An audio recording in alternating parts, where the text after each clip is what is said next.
Here's how to enter precise dimensions in SketchUp.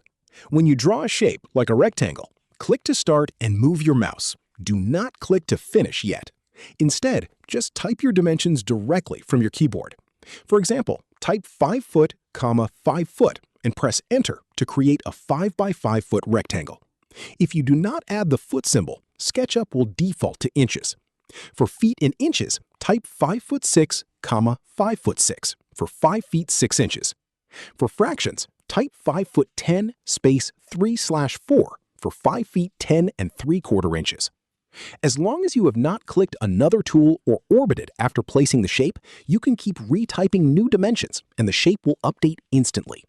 Use the tape measure tool to verify dimensions by hovering over endpoints.